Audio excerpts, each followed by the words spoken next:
जय शिव गुरु, हर हर महादेव, जय माँ पार्वती। तो शिव शिष्या अर्चना के तरफ से शिव गुरु के सभी शिष्यों को प्रणाम। तो शिव भक्ति भंडार यूट्यूब चैनल के वीडियो के माध्यम से आप सभी को शिव शिष्या अर्चना के द्वारा एक बहुत ही सुंदर शिव चर्चा कथा सुनाया जा रहा है। यह कथा बहुत ही सुंदर है। बाकी सभी कथाओं की तरह हमारे शिव गुरु की जो भी कथा होती है वह सुंदर ही होती है और उससे ज्ञान ही मिलता है। तो कथा को अंत तक जरूर सुनिए। इस कथा में आपको यही देखने को मिलेगा कि कैसे जो है वो एक शिव शिष्या रहती हैं, उनके 2 बच्चे रहते हैं और वो जब बड़े होते हैं तो उन्हें बेसहारा छोड़ करके चले जाते हैं और किस डर से चले जाते हैं, यही सब देखने को मिलेगा। और क्या हमारे शिव गुरु अपने शिष्य को अकेले ही छोड़ देते हैं मरने के लिए, जैसे कि उनके बच्चों ने छोड़ दिया? तो यही सब इस कथा में जानने को और सुनने को मिलेगा। कथा को पूरा सुनिए और कथा में क्या रहस्य छुपा हुआ है, आखिर शिव गुरु ने अपने शिष्य के साथ क्या किया, उनकी सहायता कैसे किया। तो ये सब जो है आपको तभी पता चलेगा जब अंत तक आप इस वीडियो को श्रद्धापूर्वक देखिएगा और कथा को जो है श्रद्धापूर्वक सुनिएगा। तो चलिए कथा शुरू करते हैं। शिव गुरु की एक शिष्या थी और उनके पति भी जो थे वो शिव गुरु के शिष्य ही थे। दोनों पति पत्नी जो है वो शिव गुरु के प्रतिदिन जो है वो 3 सूत्र का पालन करते हुए पूजा करते थे और फिर कहीं शिव चर्चा होता तो शिव शिष्या जाती। हालांकि जो शिव शिष्या के पति थे उनको तो काम रहता था तो वो तो चर्चा में जा नहीं सकते। ऐसा नहीं है कि चर्चा में सिर्फ महिला जाती हैं, पुरुष भी जाते हैं, लेकिन पुरुषों को जो है वो काम रहता है जिसके कारण कि वो समय नहीं निकाल पाते हैं। और फिर हमारे शिव गुरु तो हैं ही इतना दयालु, अपनी शिष्या के सारी मजबूरी समझते हैं कि आखिर क्या किसका मजबूरी है। जानबूझकर अगर कोई गलती करे तो उसको तो दंड मिलना ही है, लेकिन जो जानबूझ के गलती नहीं कर रहा है उसको कैसा दंड। तो फिर ऐसे ही जो है शिव शिष्या दोनों पति पत्नी जो है वो अच्छे से अपना जीवन यापन कर रहे थे। उनके 2 बेटे थे और वो अपने दोनों बेटों को जो है बड़े ही लाड प्यार से पाल पोस रहे थे, पढ़ा लिखा रहे थे ताकि उनका बुढ़ापा का सहारा बनेगा। और फिर जो है बच्चे धीरे धीरे बड़े होने लगे, बड़े हुए, पढ़े लिखे और फिर उनकी शादी भी हो गई। अब शिव शिष्या के घर में 2 बहुएं आ गईं। पहले सिर्फ 2 बेटे थे, अब 2 बहुएं भी आ गईं। सारा कुछ बहुत अच्छा चल रहा था। बेटों के जीवन में जो है शिव शिष्या जो थे उनके बेटों के जीवन में ना कोई परेशानी आई थी और ना कोई परेशानी अभी थी। सब शिव गुरु की कृपा और फिर उनके माँ बाप के मेहनत के बदौलत, क्योंकि जो शिव शिष्या थे वो कोई भी परेशानी को खुद अपने ही पति पत्नी संभाल लिया करते थे। शिव गुरु की कृपा से जो है वो सारी परेशानी से निकलते हुए जो है अपने बेटे को पाल पोस करके जो है बड़ा कर लिए थे और फिर अपने बेटे को कभी भी किसी परेशानी का मुंह नहीं देखने दिए। उन्हें कभी पता ही नहीं चलने दिए कि उनके जीवन में कभी परेशानी भी आई थी। उनके बेटे बड़े ही मौज से पले बड़े हुए और फिर उनकी शादी हो गई और उन्हें पता भी नहीं चला कि मेरे माता पिता कितना कष्ट से जो है वो घर चला करके हमारी सारी ख्वाहिशें पूरी किए। हमने जो उनसे मांगा वो हमें कैसे ला करके दिए, उन्हें कभी ना पता चला और ना ही शिव शिष्या अपने बच्चों को ये सब बातें बताई। अब सारा कुछ इतना अच्छा चल रहा था। शिव शिष्या के बच्चे भी पढ़ लिख लिए थे, घर में बहू भी आ गई। अब किस चीज़ की उन्हें दिक्कत थी? तो दिक्कत बहुत बड़ी थी। दिक्कत ये थी कि शिव शिष्या के ऊपर बहुत सारा कर्ज आ चुका था, क्योंकि उन्होंने कर्ज जो है अपने बच्चों को पढ़ाने के लिए भी लिया था और तो और उन्होंने कर्ज जो है अपने बेटों के शादी के समय भी लिया था। शादी होते ही जो है वो शिव शिष्या के दोनों बेटे बिल्कुल बदल जाते हैं और फिर शिव शिष्या के यहाँ तगादा करने के लिए जो है जिससे वो कर्ज लिए हुए थे वो सब आने लगे और फिर उनको धमकी भी देने लगे कि अगर इस तारीख तक पैसे नहीं दिए तो अच्छा नहीं होगा और ना जाने क्या क्या बोलने लगे। शिव शिष्या बहुत ही परेशान अपने दोनों बेटों को अपनी परेशानी बताती है। तो शिव शिष्या के जो दोनों बेटे थे वो अपने माँ बाप की परेशानी को दूर करने के बजाय और उन्हें ही सुनाने लगते कि मैंने कहा था क्या आपको कर्ज लेने के लिए, कि जब कर्ज हमसे पूछ करके नहीं लिया तो हमें कर्ज के बारे में बता करके टेंशन क्यों दे रहे हो। और बोलते कि कर्ज आप लिए हो तो आप चुकाओ, हमें क्यों बता रहे हो, आपको कर्ज चुकाने से रोका किसने है। अपने बेटों के मुंह से नीम जैसी कड़वी बातें सुन करके जो है शिव शिष्या दोनों पति पत्नी को बहुत ही बुरा लगता था। और वो अपने बेटों को बोलते थे कि कर्ज चुकाने के लिए पैसे भी तो होना चाहिए ना, और वो पैसे हमारे पास नहीं है। और वो अपने दोनों बेटों को बोलते कि बेटा हम ये कर्ज जो है तुम ही दोनों के जीवन बनाने के लिए तो लिए थे। तो ऐसा सुन करके उनके दोनों बेटा जो है वो जवाब देते कि कर्ज लेने के लिए मैंने कहा था क्या, नहीं कहा था ना। जब मैंने नहीं कहा तो आप ये सब बात मुझे नहीं बताओ, और जिससे कर्ज लिए हो जा करके उसे चुकाओ, कैसे चुकाना है वो आप समझो। अब शिव शिष्या जो है अपने बच्चों के लिए इतना कर्ज ली थी और उनके बच्चे जो हैं वो कर्ज चुकाने का नाम नहीं ले रहे थे। ये सबसे बहुत ही दुखी उसका मन हो गया था।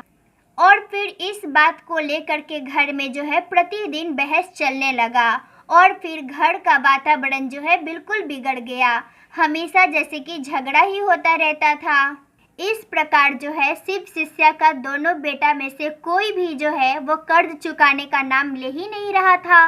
दोनों जो है वो एक दूसरे को बोल रहा था कि तुम्हारे ऊपर ज़्यादा पैसा खर्चा किया गया है, तुम जा कर के कर्ज चुकाना, पूरा कर्ज तुम चुकाओगे। तो बड़ा भाई छोटा भाई को ऐसा बोलता, फिर छोटा भाई जो है ऐसा ही बात बड़ा भाई को बोलता।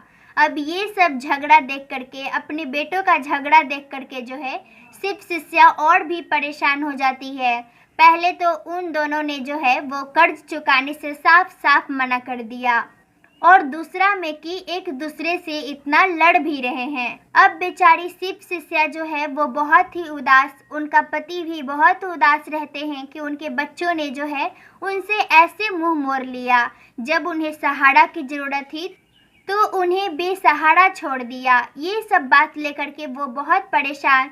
तो शिव शिष्या जो है अपने पति को बोलती है कि आप चिंता नहीं कीजिए, मैं अपने दोनों बहू से बात करूंगी, वो ज़रूर अपने पति को समझाएंगे। और फिर शिव शिष्या जो है अपनी दोनों बहू के पास जाती है, और दोनों बहुएं से जो है शिव शिष्या बोलती हैं कि वो अपने पति को समझाएं कि हमें मिल करके जो है कर्ज चुकाने में ही समझदारी है।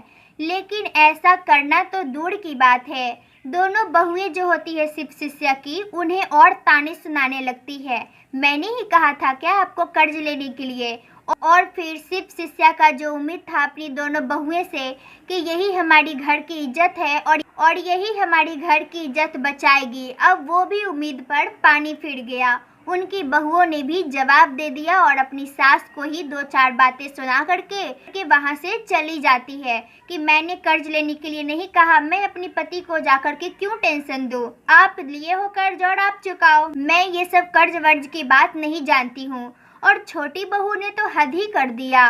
वो बोली कि इस घर में तो मेरा दम घुटने लगा है, मैं इस घर में एक पल भी नहीं रह सकती हूँ, मैं अपने पापा के घर जा रही हूँ। ऐसा बोल करके छोटी बहू अपने घर में जाती है और फिर अपने घर में से एक बक्सा लेकर के निकलती है, उसमें अपना सामान रखी हुई रहती है।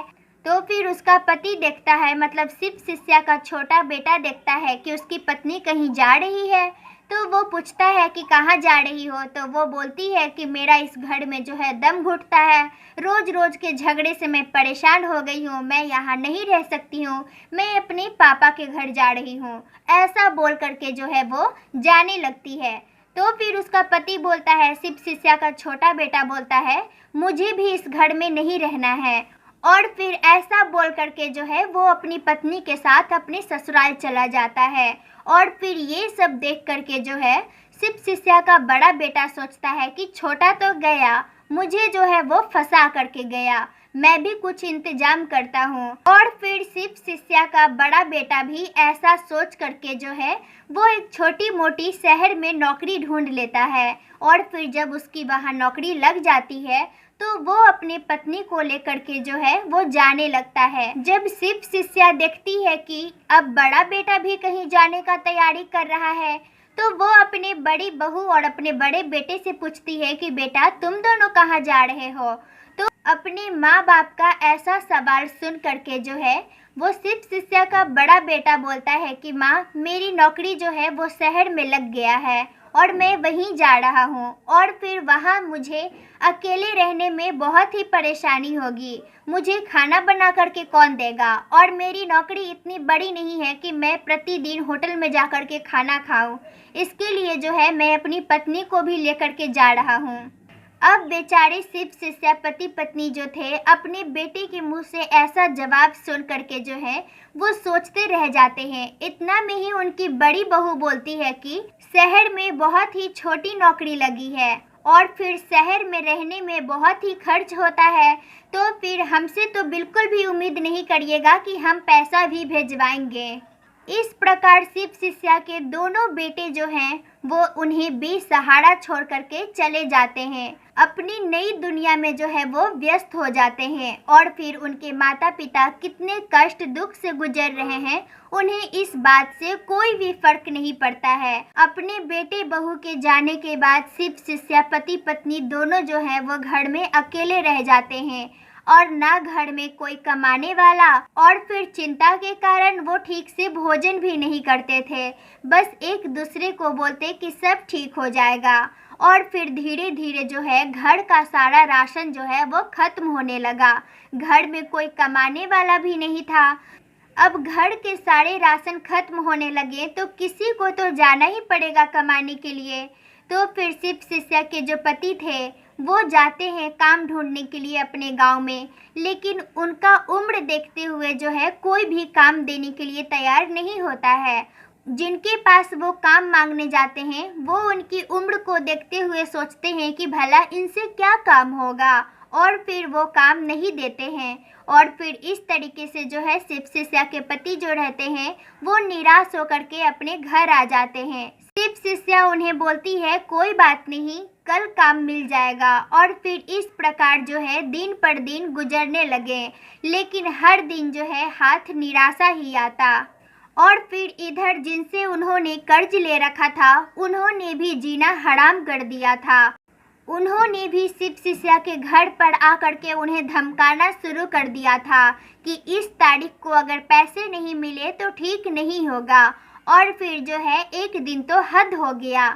एक आदमी आता है, वो भी शिव शिष्या का उम्र का ही होता है, लेकिन उसके साथ जो है उसका 2 नौजवान बेटा रहता है और फिर वो अपने कर्ज के पैसे मांगने आता है। शिव शिष्या बोलती है कि आप हमें थोड़े समय दे दीजिए, अभी तो हम खुद ही बहुत परेशानी में हैं, हमारे घर में खाने को राशन नहीं है, ये सब लेकर के हम वैसे ही परेशान हैं, थोड़ा सा हम पर दया दिखाइए और हमें थोड़ा समय और दे दीजिए।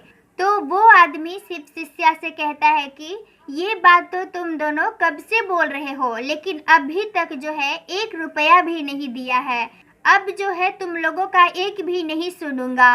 और फिर ऐसा बोल करके जो है शिव शिष्या के घर में जो भी कीमती सामान रहते हैं सारे सामान को एक एक करके जो है उस आदमी का दोनों नौजवान बेटा जो है अपने घर ले जाने लगता है। और फिर शिव शिष्या पति पत्नी दोनों जो हैं इस हरकत को करने के लिए जो है उन्हें मना करते रहते हैं। वो कहते हैं कि हमारा तमाशा नहीं बनाइए, हम आपको पैसे लौटा देंगे। लेकिन वो आदमी जो है जो अपनी कर्ज के पैसे वसूलने आया था वो एक बात भी सुनने के लिए तैयार नहीं रहता है और फिर जैसा कि बहरा की तरह व्यवहार करता है और फिर जो भी कीमती सामान रहता है घर में वो सारा लेकर चला जाता है।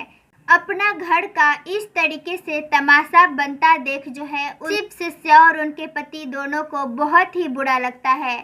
शिव शिष्या के जो पति रहते हैं वो अपनी इस उम्र में भी, उनका बहुत उम्र हो गया था, लेकिन फिर भी वो काम ढूंढते रहते थे क्योंकि उनके अलावा अब घर में कमाने वाला जो कोई नहीं था, तो अब काम तो उन्हीं को करना पड़ेगा ना। तो फिर वो काम ढूंढते रहे लेकिन उन्हें कोई भी काम नहीं मिला और फिर देखते ही देखते जो है घर का सारा राशन खत्म हो गया। घर में अब कुछ भी खाना बनाने के लिए नहीं था। अब घर में जो भी खाना बनाने का सामग्री था, जो भी सामान था वो खत्म हो गया। शिव शिष्या दोनों पति पत्नी जो है वो दुखी मन से बैठे हुए और शिव गुरु को याद करते हैं। शिव गुरु को बोलते हैं कि हे शिव गुरु, आखिर हमने ऐसा कौन सा पाप किया जो कि हमें इतना बुरा दिन देखना पड़ रहा है। हमने जिन बेटों के लिए अपनी पूरी खुशियां जो है न्योछावर कर दी, आज वही हमें बेसहारा छोड़ करके चले गए हैं। शिव शिष्या के यहाँ खाने के लिए अब एक दाने भी नहीं था, लेकिन फिर भी उन्हें पता नहीं कहाँ से भरोसा था कि हमारे शिव गुरु हमें बेसहारा कभी नहीं छोड़ेंगे। हमारे बच्चों की तरह वो हमारे लिए कुछ न कुछ ज़रूर सोच के रखे होंगे। यही उम्मीद से जो है वो शिव गुरु के पास ही बैठ करके जो है वो शिव गुरु को स्मरण करते रहते हैं। फिर अचानक से ना जाने कहाँ से जो है शिव शिष्या को एक बात याद आती है, और वो बात क्या रहती है, तो वो बात जो है उसकी सास ने उसे शादी के समय जो है एक बहुत ही छोटा सा लॉकेट दिया था। उसे जो है शिव शिष्या बहुत ही संभाल करके आज तक रखी हुई थी। वो शिव शिष्या जो है अपने पति को बताती है उस लॉकेट के बारे में और बोलती है कि अब हमारे पास उस लॉकेट के अलावे कुछ भी नहीं है, तो हम जो है इस लॉकेट को चल करके सोनार को बेच देते हैं। जो भी पैसे उससे मिलेंगे उससे हमारा कुछ दिन तो ज़रूर ही चल जाएगा। शिव शिष्या का पति जब वो लॉकेट देखता है तो वो बोलता है, अरे ये तो मेरी माँ को मेरी दादी ने दी थी और मेरी दादी को उनकी सास ने दी थी। ये लॉकेट तो हमारे खानदानी लॉकेट है, हम इसे कैसे बेच सकते हैं। तो फिर शिव शिष्या बोलती है कि अब हमारे पास कोई और चारा भी तो नहीं है, यही तो एक रास्ता है। अब आप जो ठीक समझें, आप चाहे तो इसे बेचें, ना चाहे तो रहने दीजिए। तो फिर शिव शिष्या का पति बोलता है कि ये संकेत शायद शिव गुरु का ही होगा, शायद हमारे शिव गुरु ही चाहते हैं कि हम इस लॉकेट को जाकर के बेच दें। तो फिर ऐसा सोच करके जो है दोनों सोनार के पास जाते हैं। सोनार जब उस लॉकेट को देखता है तो वो देखता है कि ये लॉकेट सोने का है। तो फिर सोने का जो भी दाम रहता है उस लॉकेट के बदले जो है सोनार दे देता है शिव शिष्या को। और फिर सोनार की दुकान से निकल करके जो है कुछ ही दूर जो है वो दोनों चलते हैं कि पीछे से उनको कोई बुलाता है। तो वो पीछे मुड़ करके देखते हैं तो देखते हैं कि जो उनको आवाज़ लगा करके पुकार रहा है वो तो तगादे वाला आदमी है जिनसे कि उन्होंने कर्ज ले रखा था। वो उनको जो है रास्ता में ही मिल गया और फिर जब देखता है कि ये जो है पैसे लिए हुए हैं तो फिर बोलता है, ये देखो यहाँ पे पैसे उड़ा रहे हैं, मौज उड़ा रहे हैं, और हमारे पैसे की जब बारी आती है तो बोलते हैं घर में पैसे ही नहीं है। और फिर जो है दो चार बातें जो हैं ऐसे ही सुनाने लगते हैं, और तो और वो पैसे जो है शिव शिष्या से ज़बरदस्ती जो है छीन लेते हैं। ऐसा व्यवहार देख करके शिव शिष्या दोनों पति पत्नी जो है वो इस बात के लिए विरोध करते हैं। वो हाथ जोड़ करके उस आदमी के सामने प्रार्थना करते हैं, विनती करते हैं कि अब ये पैसा ही हमारा सहारा है, हमारे पास अब कुछ भी नहीं है, घर में खाने को भोजन नहीं है, हम पे दया करो और ये पैसे जो है हमें लौटा दो। हम जल्द ही कोई काम ढूंढेंगे और फिर कमा करके तुम्हारा सारा पैसा जो है वो चुका देंगे। लेकिन वो आदमी जो है शिव शिष्या पति पत्नी जो थे उनका एक भी नहीं सुनता है और पैसे लेकर के जो है वहाँ से चला जाता है। ये देख करके शिव शिष्या पति पत्नी दोनों बड़े ही दुखी होते हैं, मात्र ये कि यही सहारा था उनके पास। और फिर वहीं पे एक दीवार रहता है, वहीं पे वो बैठ जाते हैं और बड़े ही दुखी मन से वो दोनों शिव गुरु को स्मरण करने लगते हैं कि हे शिव गुरु, आपकी यह कैसी माया है। पहले तो हमें लगा था कि इस लॉकेट का ध्यान करवा करके आप हमें कोई संकेत दिए हैं, और अब तो हमें लग रहा है कि आप हमारे लिए मृत्यु सोच करके रखे हैं। अगर आप हमारे लिए मृत्यु ही सोचे हैं तो देर किस बात की, जल्द ही हमें अपने शरण में बुला लीजिए, अब हमें यहाँ जीना भी नहीं है। इस प्रकार के सोच लिए ही शिव शिष्या शिव गुरु से बातें कर रहे थे। तो इतना में ही जो है वहाँ पे सोनार जो है वो दौड़ता दौड़ता आया और फिर वो बोलता है कि अरे आप लोग कहाँ जा रहे थे, आपको पता भी है आपकी तो लॉटरी लग गई है। शिव शिष्या जब ये सुनती है तो वो बोलती है, क्यों दुखियारे के साथ मजाक कर रहे हो बेटा। शिव शिष्या के मुंह से ऐसा बात सुन करके जो है वो बोलता है कि माता जी, अगर मुझे आपका मजाक उड़ाना रहता, आपसे कोई मजाक करना रहता, तो क्या मैं अपना दुकान छोड़ करके, जो मेरे दुकान पे ग्राहकों की भीड़ लगी हुई है, क्या मैं अपनी दुकान को घाटे में छोड़ करके, अपने व्यापार को घाटे में छोड़ करके आपका मजाक उड़ाने के लिए इतना दूर से दौड़ता हुआ आता और हाफते हुए आपको आकर के बताता कि आपकी लॉटरी लग गई है। तो ऐसा सुन करके शिव शिष्या बोलती है, अच्छा बेटा बताओ क्या लॉटरी लग गई है। फिर वो सोनार बोलता है कि माताजी, आपने जो लॉकेट बेचा है हमारे दुकान में, हमारी सोनारी का दुकान में, आपको पता है आपके उस सोने के लॉकेट में जो है एक बहुत ही छोटा सा अनमोल रत्न लगा हुआ था और उसका दाम जो है वो हजारों और लाखों में नहीं बल्कि करोड़ों में है।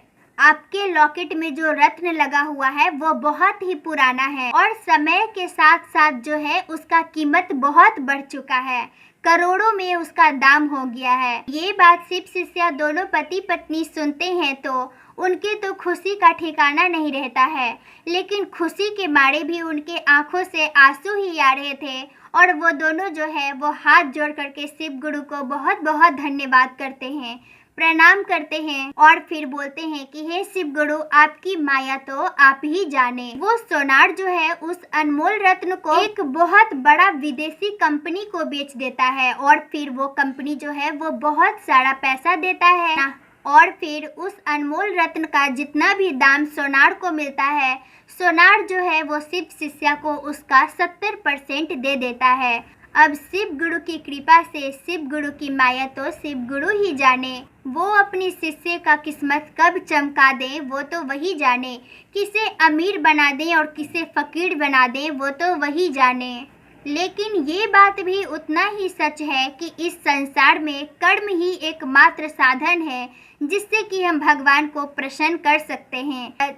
और फिर शिव शिष्या पति पत्नी जो है वो एक बहुत ही बड़ा मकान खरीद लेते हैं और फिर गाड़ी भी खरीद लेते हैं और तो और उनकी उम्र भी बहुत हो चुकी थी, उनके बेटे बहू उनके साथ रहते नहीं थे, तो फिर उन्होंने जो है वो नौकर भी रखा था। और फिर ये सब बात जब शिव शिष्या के बहू और बेटे को पता चलता है तो वो दोनों जो है वो शिव शिष्या के घर पे आते हैं जो कि उन्होंने नया घर खरीदा था। बड़ा बेटा बोलता है कि मैं इस घर का सबसे बड़ा बेटा हूँ, तो इस हिसाब से जो है मुझे सबसे ज़्यादा हिस्सा मिलेगा। और छोटा बेटा बोलता है अपनी माँ को कि माँ, मैं तो तुम्हारा लाडला बेटा हूँ ना, मुझे ज़्यादा हिस्सा दोगी ना। और फिर इस प्रकार से जो है शिव शिष्या के दोनों बेटे जो हैं वो हिस्से के लिए जो है, जो उनके पास धन आया था उस हिस्से को पाने के लिए दोनों जो है वो आपस में लड़ने लगते हैं।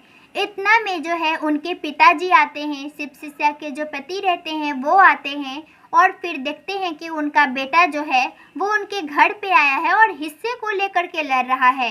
फिर क्या, वो अपने नौकरों को बोलते हैं कि धक्के मार करके जो है इन दोनों को बाहर निकालो, ताकि ऐसी बातें सुन करके जो है दोनों बेटे बहू जो है दुम दबा करके भाग जाते हैं। उसके बाद शिव गुरु की कृपा से जो है दोनों शिव शिष्या पति पत्नी जो है वो अपना जीवन यापन सुखमय तरीके से व्यतीत करते हैं और फिर उनकी मृत्यु होती है और फिर जो है वो शिव गुरु की कृपा से शिव गुरु के धाम शिवलोक जाते हैं और उनका जो भी महल अटारी नीचे रह जाता है वो जो है गांव के लोगों में बट जाता है। लोग जो है उसे स्कूल बना देते हैं, विद्यालय बना देते हैं और फिर उसमें जो है अपने बच्चों को पढ़ने के लिए भेजने लगते हैं। और तो और वह जो मकान था शिव शिष्या का, उस मकान के आगे तो विद्यालय बन जाता है, लेकिन पीछे जो है वो शिव जी का एक छोटा सा मंदिर बन जाता है जहाँ की गांव के लोग पूजा करने आया करते थे। तो इस प्रकार हमारी आज की कथा समाप्त होती है। मैं यही उम्मीद करती हूँ कि आज की यह कथा आपको बहुत ही पसंद आया होगा।